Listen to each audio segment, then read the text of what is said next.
Did you know that we as humanity are running low on the materials required to make things like semiconductors, electric car batteries, wind turbines, and the like?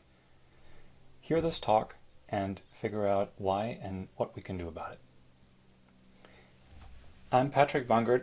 I've been working in artificial intelligence for my whole career, and as you know, artificial intelligence uses a lot of semiconductors in the form of processing, of memory, of storage devices, and similar things. I gave this talk recently at a private conference and got a lot of positive feedback, and so I thought I'd record it and share it with you. It's concerned with the mineral supply chain, with the supply chain of the physical materials of metals, semiconductor elements, rare earth elements, and other substances that are required to ultimately make something like a smartphone. And I want to present to you some of the findings, and I'm sure that you'll find this quite interesting. To begin with, let me set the scene with a simple everyday example that I'm sure you're familiar with. Personally, I like baking. Everything that involves sugar is a good thing. Not quite, but it tastes really good. And so in order to bake things like cakes and pastries, you need ingredients. You need flour, eggs, milk, and other things. Those, of course, you go out and buy in the supermarket. The supermarket buys it from yet other people, and ultimately it is, of course, sourced from the land. So there is a kind of mining of eggs. It is taken from chickens that rely on grass and grains and so on and so forth to live. So there's a complicated supply chain of various steps of processing until these things arrive in my kitchen. If these things are in my kitchen, baking is relatively short and easy. I can make a cake in 30 to 40 minutes plus oven time. But if the ingredients are not in my kitchen, at least one is missing, then I have to travel to the supermarket, buy these things, and come back home. In total, that takes me longer than the baking process. So if I'm missing an ingredient, the effort to restore that is more time consuming than the actual added value of my process, my baking process. In recent times, of course, we in America have had a nationwide egg shortage related to some chicken diseases. And so if you went to the supermarket, you may or may not have actually been able to buy eggs. So if there are supply chain disruptions, some of the steps that are closer to you, the sourcing and purchasing and so on, may not be available. Plus, of course, such supply chain disruptions usually result in a change of price. Such things that we're familiar with from going to the supermarket are, in fact, quite the same in the mineral supply chain for manufacturing semiconductors. The ideas are the same, the situation is a little bit more complex. So let's dig into it. What is the status quo at this moment in time? Now, I'm recording this in early May of 2023. So if you're watching this later, that status quo might have changed slightly, but these are the facts that are true today, and they're pretty much undisputed. We'll get to their interpretation later on. So first of all, I'm going to be talking a lot about stuff. And when I say stuff, I mean the elements on the periodic table that are highlighted in various colors here. Metals are in gray. They conduct electricity and heat very well. Semiconductors are in green. They also conduct heat and electricity well, but their conductivity can be more controlled, particularly if you mesh together metals and semiconductors in a very clever way. You can very, very well control the flow of electricity, and that is, of course, the root behind manufacturing semiconductor chips, memory devices, and similar. You also require a series of things called rare earth elements. Those are the ones in blue. By the way, the rare earth elements are not in fact rare. They occur abundantly in the Earth's mantle, so you can just scoop up a bit of dirt in your backyard and you will have all of the rare earth elements in there. Unfortunately, in a very low concentration. What is rare about them is areas in the world where the concentration is significantly higher. In other words, the mines that you can possibly build for these rare earth elements, those are rare geographically on the Earth. We have two more elements that are important here. Lithium is an element that is the primary ingredient to lithium-ion batteries, which currently are the major storage house of electrical power. So if your smartphone has to be charged up, that's a lithium-ion battery. Same thing with your electric car. Obviously, the electric car battery consumes vastly more lithium simply because it's bigger.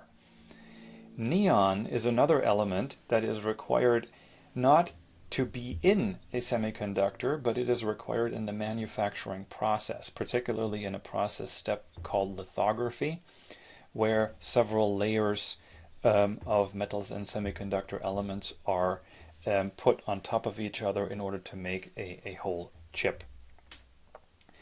So you can already see on this diagram that you need very many different things, physical things, in order to make something like a smartphone. Of course, to make a complete smartphone, you need many other things, plastics and so on, that are not of this table here. Those are organic, coming from petroleum products, but these are the main things that you need to get to the chip, the actual computing element. And in order to abbreviate all of these very many things here, I'm going to say stuff. So whenever I say stuff, I mean all of these different ingredients from the periodic table of elements. One of the major things to watch out for is that this stuff is required to make a number of things that we consider important these days. On the left, we have the semiconductor chips that we're talking about. But then we have solar panels, batteries for electric cars, and wind turbines. Not the stem or the blade of the wind turbine, but the central hub that contains a generator which converts the rotational motion into electrical power. And that contains mostly neodymium, which is one of those rare earth elements. Now, the same sort of elements are used in all four of these applications, and that's going to lead to a challenge later on. Also, all of these stuffs are physically limited. We have a certain amount that we can mine per year and a certain amount that is available overall. And so if you drastically increase the manufacturing of any one of these things, you again run into challenges, which we'll get to later on. The next situational element is that these stuffs have to be mined where they are available in higher concentrations, and that is all over the world. What you see on this diagram here is a world map in which the countries are colored by the stability of their political regime. This is a couple of years out of date, so the map is approximately 2021. And that's why Russia is not as dark as perhaps it should be. But the color here indicates the darker the country is, the more unstable the political regime, the lighter the color of the country, the more stable the political regime. And superimposed on that, you have these circles. The colors of the circles indicate the various elements on the periodic table, so we're not going to go into that. Ignore the green colors. Let's focus on the size. The size of the circles indicates the size of the currently known deposit in 2021, according to the U.S. Geographical Survey, in that country for a certain element. Now you can see that there are some countries, Australia for example, or China, which have so much known deposits that you can't really even see the country anymore for all the dots that are superimposed on it. And of course, there are some countries that have no dots at all. So this is what the map of current available stuff looks like. If you just think for a moment about petroleum, where you are primarily dealing with a handful of countries in the Middle East and so on, and you know that the political interplay between these countries has already been very challenging over the past many decades, you realize quickly that the political challenges resulting from the semiconductor supply chain requiring all these elements from all these places is vastly more complex. You need diplomatic relationships with many countries, many of whom are unstable, in order to guarantee your supply chain. In fact, it gets more complicated because this map only indicates the mines for these things. Whatever you dig up, the mineral ore, has to be refined in special processing facilities, and those processing facilities, for several reasons, are typically not located in the same country. So you have a similar map. It looks quite similar, which is why I don't show it here, with processing facilities for these minerals. But the bottom line is that you need to have diplomatic relationships and trade and economical relationships with both the countries that mine the stuff as well as process and refine the stuff, so that ultimately you can get a hold of the finished product. So that is complex. Moving on to the mining and refining. Mining this stuff requires digging up the earth, and on the top left you see a picture of what a mine like this looks like. They are quite large according to the kind of size of myself, but they're of course quite contained in terms of the number of acres and hectares that they take up on the Earth's surface. However, their footprint in the effects that they have is significantly larger than the acre area that they occupy. And that is because in getting out all the dirt, remember that there is only a parts per million content of the stuff you want in a scoop of soil that you take up, that has to be washed out, literally speaking, with water and such. And so these mines leave behind a great deal of water that is in some sense contaminated with sometimes radioactive and sometimes toxic materials.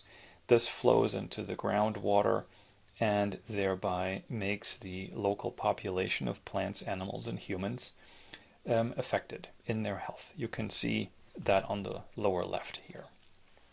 So there are regions in the world where the people living in a much larger area than is occupied by the actual mine have their health and life expectancy adversely affected by the quality of the groundwater that they drink and farm with. So you can see that mines have a negative footprint on the local population, and of course there is a arbitrage of resources. If water is scarce, water will be used for mining because that's economically interesting, and it will not be used for agriculture, which means the local population cannot feed themselves locally, and so on and so forth, creating difficulties in the local economy. This is the status quo. Let's summarize the situation. So first of all, we need many things that come from many places. The extraction of these things from these places creates damage and has resource costs in itself. These resources are also limited, and we are not talking about virtual things like money or the economy, but we are talking about physical things that cannot be easily replaced by other things. So they are intrinsically limited. Now, again, we are very familiar as people with minerals. Now, we are very familiar with oil and gas, and the political ramifications that engenders. So it helps at this point to draw some analogies between minerals and oils because they are quite similar. They're both hard to find, expensive to get, they all have to be refined, and they are ultimately limited quantities. Exploration is the process by which we find places on the Earth's surface where we can get these things. Mining to get minerals, drilling to get to oil and gas. They both rely on geology and similar studies. It's a scientific process and it takes time. Once we've found these places, in order to develop them into a productive field where we can extract oil or minerals from that place, we have to invest heavily into that location, and that takes plus or minus 10 years to go from a place that we found to contain these things to a place that can economically produce them at a relevant scale. There is not that much that you can do to speed up this process. It's not one of those things where if you throw money at it, it goes faster, because a lot of the infrastructure that has to be built is custom made, and so it's just going to take time. Again, minerals need to be refined just like oil does. That requires special processing facilities which have to be built and invested in, which are resource intensive. The process is highly energy intensive as well. And of course, these facilities have a certain capacity that you can't just increase. The fact that both exploration, production, and refining are energy intensive is really interesting, particularly for things like minerals and oils, which are resources themselves. So you can see here that the process of making new resources requires resources. Right? The drilling for oil requires oil in its own right. The making of mines and refineries for minerals requires minerals. And so you see that there is a little bit of a feedback loop going on here. The question is how much? In approximately the 1950s, the fields to get oil and get minerals required about 5% of the resources to be reinvested to get more resources. By now, 2023, it's approximately 15%. In other words, the amount of physical resources that I have to invest in a mine or an oil field to get more resources has increased by a factor of 3 in the last 70 years. And of course, this is going to continue going up and up as time goes by. Obviously, the quantities of oil, gas, and minerals are limited physically. We will at some point hit the amount that we can extract from the earth, and that will be that. However, much before we hit the point where we run out of these stuffs, it will get very expensive. And this is, of course, where now the physical economy and the financial economy meet, and we're going to get some issues. Now, in the oil and gas industry, it's important to note something called peak oil, which is the event at which, through the lifetime of the oil and gas industry, the most oil will be extracted in any one year. There's been a lot of discussion on when peak oil will happen, and it turns out that it has in fact already occurred somewhere between 2008 and 2018. The most amount of oil has been extracted per year. Ever since then, it has been declining.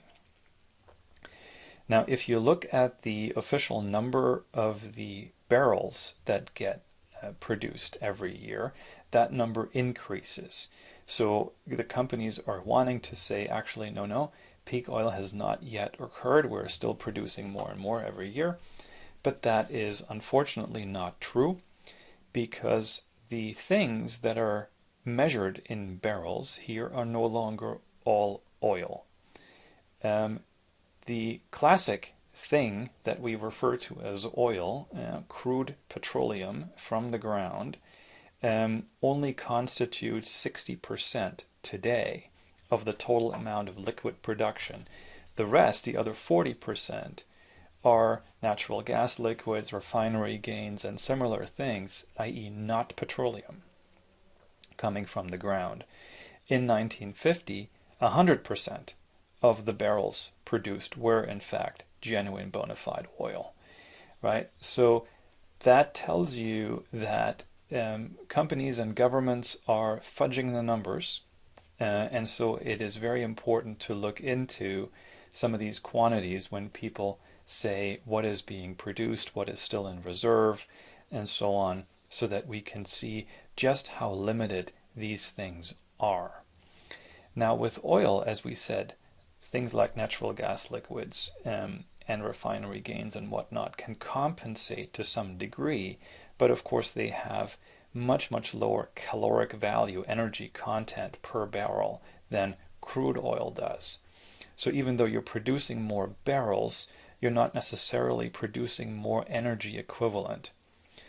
With minerals, the situation is a little bit worse, because if you're ever producing less minerals, now we haven't hit peak minerals yet by any means, but if you ever do hit peak minerals, you cannot substitute them very easily. Different minerals, different elements on the periodic table have different properties of conductivity of electricity and heat, different ways to make them into products, different melting points and so on.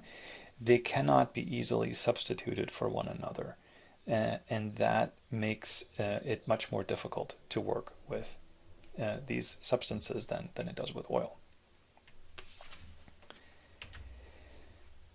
Let's look at some of the trade-offs that we are making. So as the planet Earth produces a certain amount of these stuffs per year, and every smartphone, every solar panel consumes a certain amount of stuff to make it, it's quite clear that with the yearly production of the planet's minerals, we can make a certain number of things. So let's look at it. If we took the entire global production of these stuffs and we made only smartphones, nothing else, we could make 1 trillion phones per year. The bottleneck here is rare earths. If we made only electric car batteries of the 60 kilowatt hour size, we would be able to make 21 million of them. The bottleneck here being lithium and cobalt. If we made only solar panels of a certain kind, we can make 200 million of them per year. If we made only wind turbines, it'd be 700,000.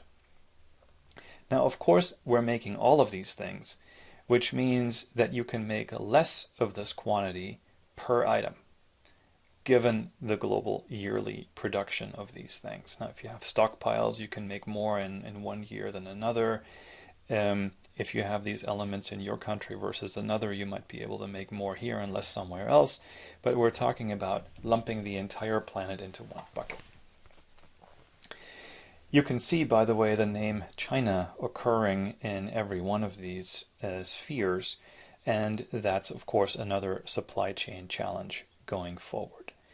But nonetheless, this chart indicates that the number of things that you can make from these elements is limited, and the number is not that high. 1 trillion smartphones is a lot, but 21 million car batteries is not. So if you think that as a government of a Western nation, you would like to, at some point in the future, kind of require your population to drive electric cars because of the environment, that means you need to make a certain number, a large number of electric cars. Well, this indicates that you just cannot do that. It's not a matter of a financial investment or the will of the government or the will of the population or voting for a certain party. We just don't have the stuff. And that is why the demand for this stuff is increasing. The consumer demand on the right hand side here is increasing 5 to 10 times as time goes by. The productive capacity in mines is increasing at the same time in a factor of 3. As we said before, the development of an explored place into a productive place takes about 10 years or so. And the exploration capacity is increasing at a factor of 1.5. Now you can very quickly see that consumptive demand far outstrips the productive capacity. The rates don't match, and the time delay involved means that demand grows at a rate where very soon the demand will outstrip the supply. That doesn't necessarily mean, obviously, that we have hit physical limitations, that we cannot explore more and mine more and produce more. It means, of course, that the prices will go up, the incentives will increase to mine and produce more in the future. But there are challenges coming. There's a financial challenge in the short term, and then there's a physical challenge in the longer term, which will bring with it all sorts of environmental challenges. That brings with it also geopolitical challenges. So just some highlights. One could go into far greater depth of detail here and cite many more points, but just to give you a few highlight points. 60% of the world neon production came, until recently of course, from the Ukraine. That's because of certain financially economic factors. You can produce neon anywhere because neon is produced by distilling the air. But the Ukraine had particularly good economies of scale by which neon could be extracted from the atmosphere with a particularly low cost. That, of course, means that building up that capacity elsewhere is perfectly possible, but takes time and costs investment dollars. That is difficult, and that is why in the first year or so of the Russia war in the Ukraine, there was a worldwide neon shortage, which led to a price increase of neon of about 20 times the price of the pre-war times. 40% of the world's palladium, which is one of those elements that we need, came from Russia. Of course, no more due to the sanctions. Those 40% cannot simply be made up very easily by other places for the same obvious reason. It takes time and investment in order to ramp up that productive capacity. 97% of the world's rare earth elements are produced and in fact refined as well in China. That is always a bit of a shocking number for people. That number is so incredibly high, not because China somehow lucked out on the geopolitical lottery. It is because China has a few features that allow it to extract these rare earths at very low cost.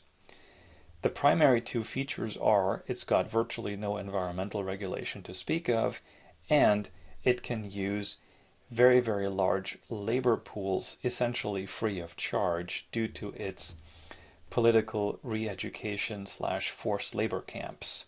And so its cost of production is extremely low and cannot be matched by any other country in the world. Other countries do have rare earths, but they cannot be produced economically in those countries as long as China is so cheap and the prices are what they are. That, of course, means that if there are hiccups in geopolitics or the global supply chains, prices will rise, then these other mines in other places will eventually take over, but with a time delay and with a supply chain disruption in the meantime. Now, on the other side of the fence, 56% of the world semiconductor manufacturing market is controlled by TSMC, which is of course based on the island of Taiwan, and 16% is dominated by Samsung, which it has most of its capacity located in Korea. So even though the actual mineral ores and refining capacities and so on are pretty distributed throughout the world, the last stage, the actual transformative stage to make semiconductor chips that we can use in our computers and smartphones, are very, very localized to a couple of places on the earth, and that carries with it certain issues. China is, of course, thinking about including Taiwan into their own country. That has various problems, as we know in recent times, and we are always threatened with that particular invasion.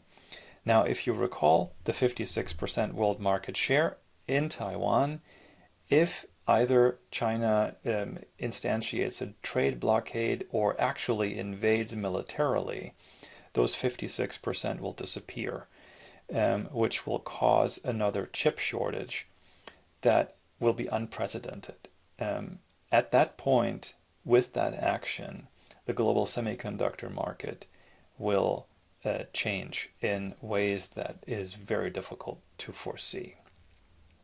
Lastly, the United States has recently caused some headlines with two primary events. The first event was where the American citizens that were working for Chinese semiconductor companies were put with the choice of choosing between their jobs and their citizenship. To the best of my knowledge, everybody chose the citizenship and therefore quit their Chinese company employment and came back home to the United States. That, of course, upset China's government and China's semiconductor industry because many of their senior executives were exited. Secondly, the United States passed the CHIPS Act, which makes it very interesting for semiconductor companies to do their research and development and production in the United States and to have particularly United States friendly terms. That is very much drawing a line in the sand between the United States and China. However, we recall the element upstairs on this slide that 97% of the required rare earth elements come from China. So we are in a realm where we are considering as a globalized humanity to become much more compartmentalized, to engage in protectionist policies, while we are in fact incapable of executing physically on protectionist policies because we have a globalized economy.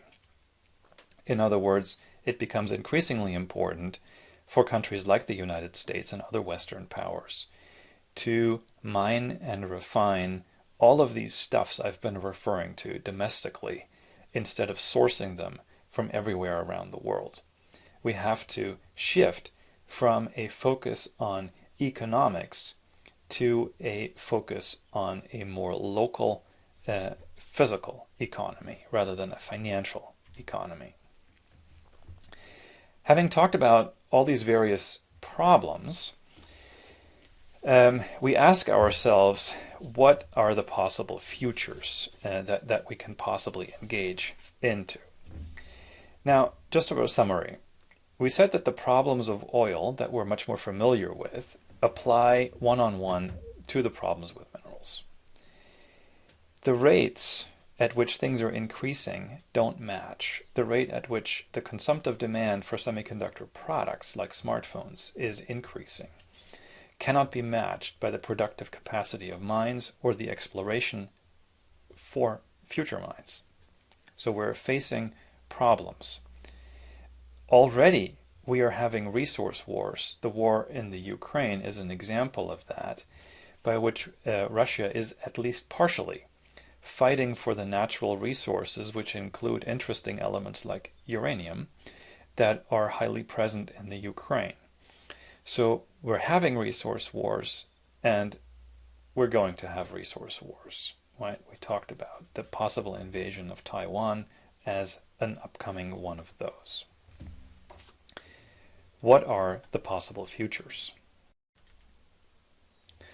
One of the possible futures is to take all of our semiconductor products, like smartphones and laptops, and recycle them. Recycling is something that has been done in Europe for a long time. The United States is now doing it too recently. But semiconductors, electronics, things like smartphones and computers, are not recycled. They're landfilled. Many people don't know this, but in actual fact, the facilities that are required to recycle products like smartphones simply haven't been built. In fact, we don't really quite understand how to do that because the research and development required to achieve this has not been done. We landfill them because these are small quantities of things measured in, cubic yards and pounds. Whenever you buy a new laptop or a new smartphone, it is made of net new stuff. All these minerals that have been mined from the ground.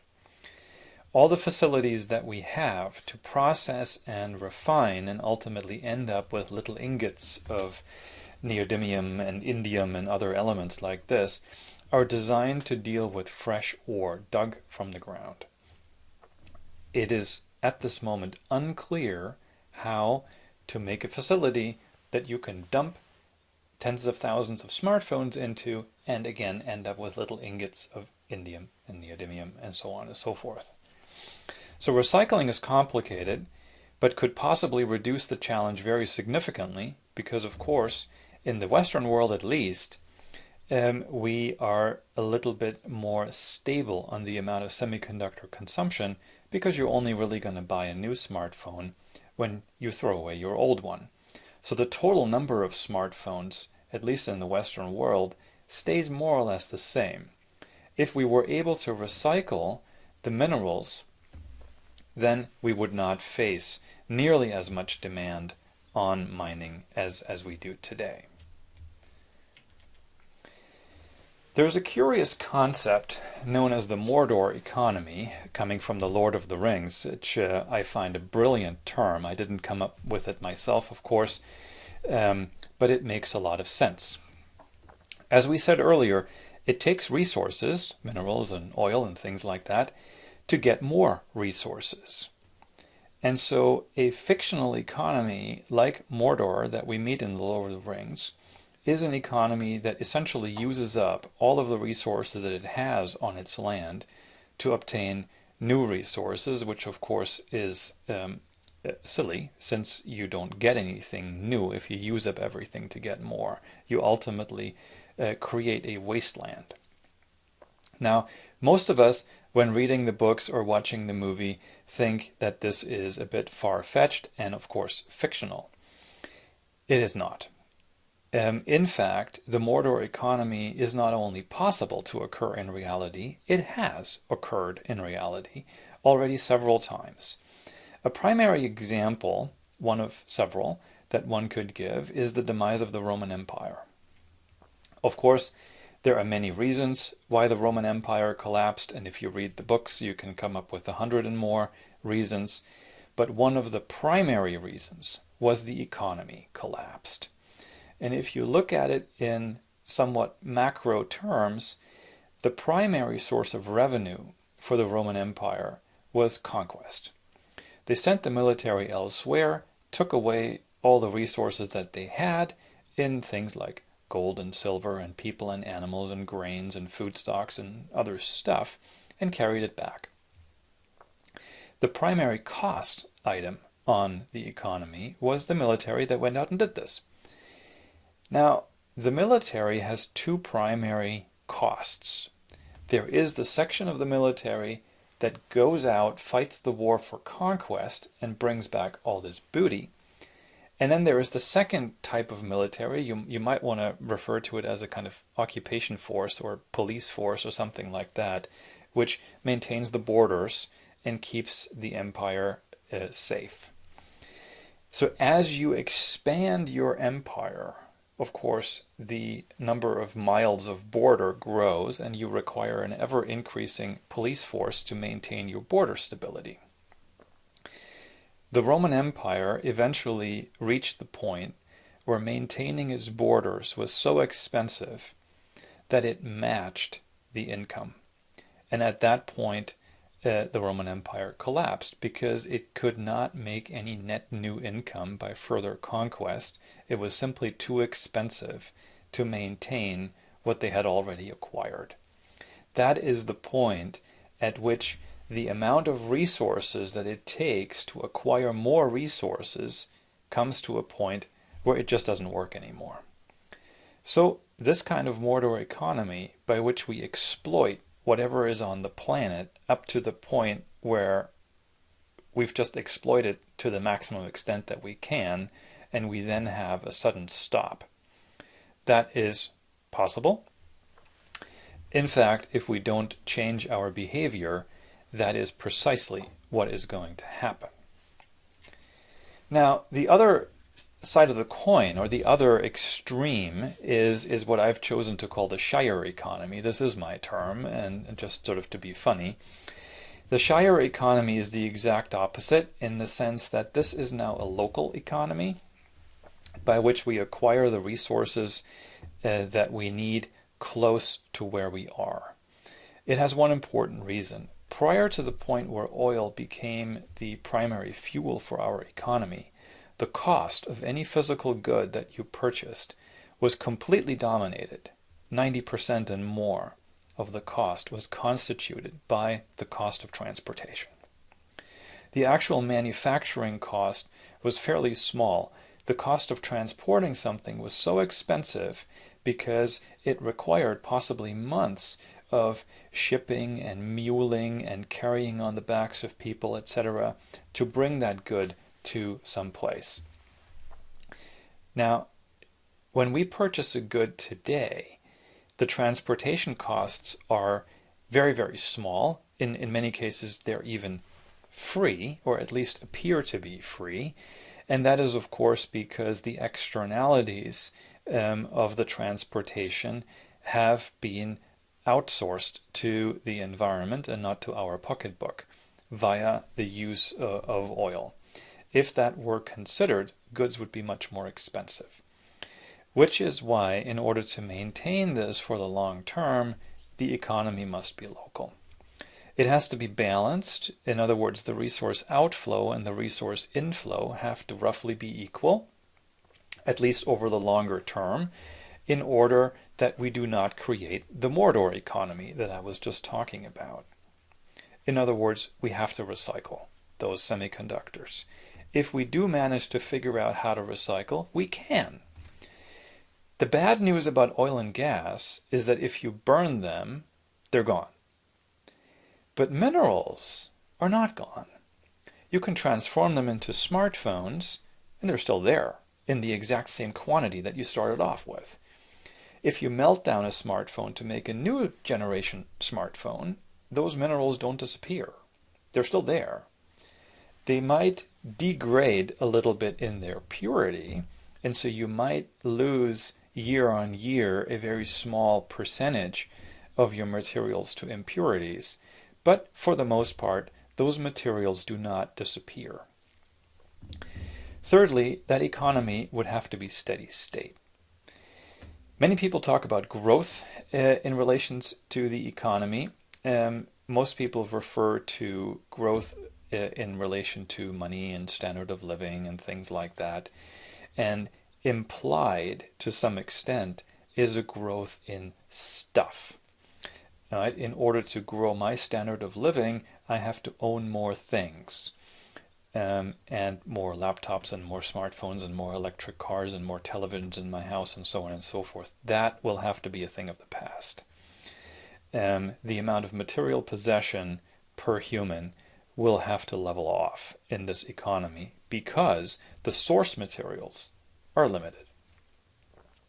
As such, the economy will need to have a smaller resource footprint, and again I'm talking about minerals here because that's what this talk is about. The amount of resource footprint in minerals per person will have to be lower because it's a zero-sum game.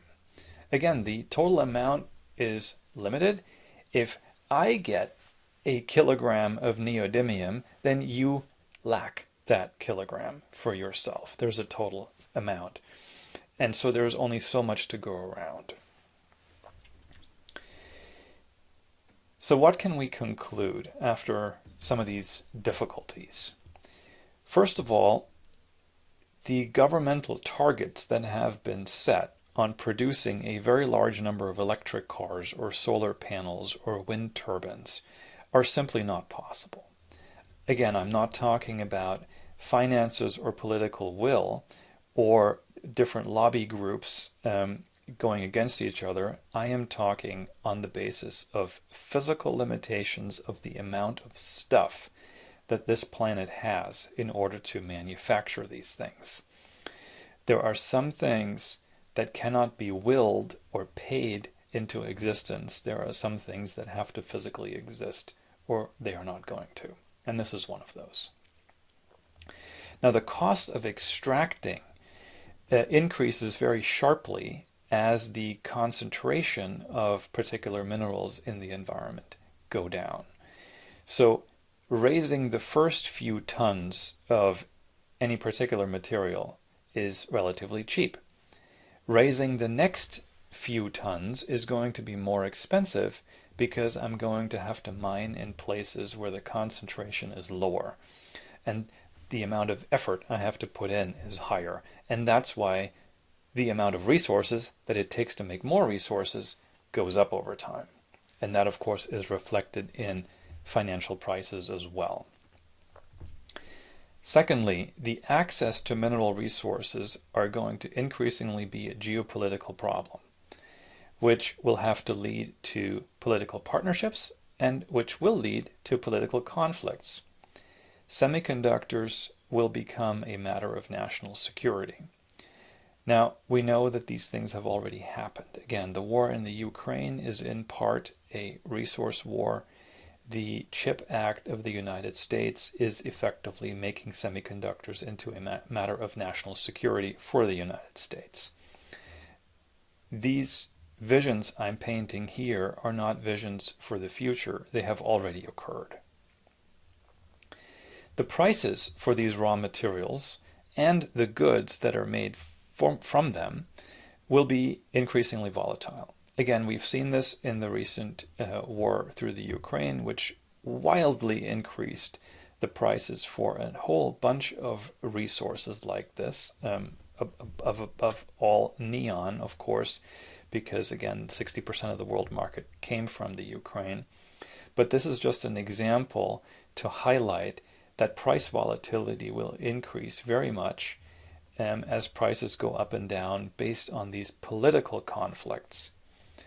And so we need to adapt and hedge our bets. As many of us are in the IT industry, and I myself as an artificial intelligence person am essentially in the IT industry, what does it mean for us? On a device level, at the level of a smartphone, we will eventually have resource arbitrage. That is to say, for a given kilogram of lithium, what can I make? I can make a certain amount of smartphones, I can make a certain number of car batteries, I can make a certain number of solar cells and their associated infrastructure. And I will have to trade off between them. If I make more of one, I will make less of the other. So there's an arbitrage involved here, which means that certain devices are going to receive preference, and that preferential treatment is going to be sorted out by prices, which leads to price volatility. These goods are going to become more expensive, and the more sophisticated these things are, like smartphones or graphical processing units, are going to be more and more expensive. So far, we as consumers, as individuals, are used to the prices of electronics going down and down as time goes by. We are going to be living in times where the prices of electronics go up and up. Therefore, of course, there will be shortages. We have already seen in the last couple of years shortages of chips affecting the car manufacturing industry and therefore cars not being available because of a chip shortage.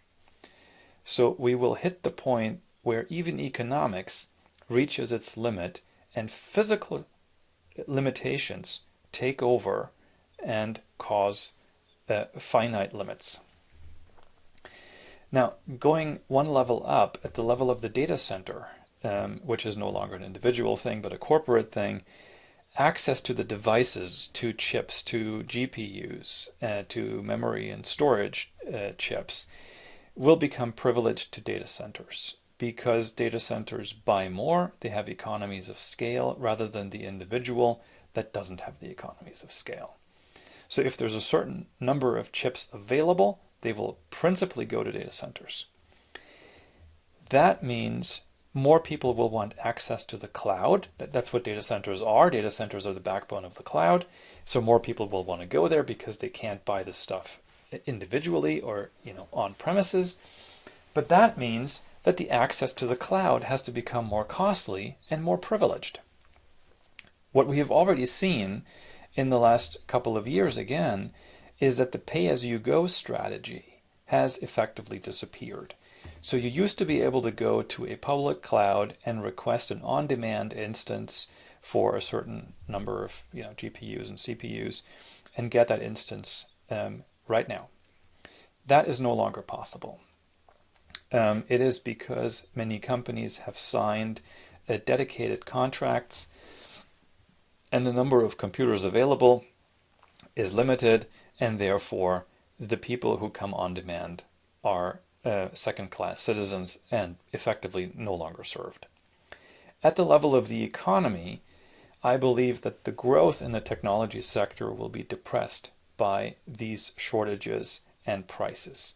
That doesn't mean that the tech sector will decrease in size, not at all, but it will increase in size at a slower rate because hardware cost and shortages in availability of hardware for the very first time in the history of the IT sector are going to really create some issues. So, on a positive note, there are opportunities in software efficiencies. If software can contribute to using existing hardware more effectively, more efficiently, that I can do the same amount of scientific computation with less hardware, then that is a great potential for the software industry. And so the software industry has this kind of positive vision in front of them. And alongside that, of course, there is a financial investment opportunity in these relevant physical resources and their processing facilities to go forward. This has been a complicated journey. I hope you were able to follow and enjoy the treatment as such. I hope that I haven't scared you too much. It is a bit of a negative picture. Given the complexity and the fact that we don't really have a very positive, optimistic outlook looking forward, and of course, in principle, the situation is up to 3 individuals, the presidents Putin, Xi, and Biden, to decide how to go forward, I leave you now, in military parlance, with my final conclusion: Whiskey, Tango, Foxtrot. Thank you very much for your attention. If you have any comments and questions, I do very much appreciate them. Please get in contact with me. Thank you very much, and goodbye.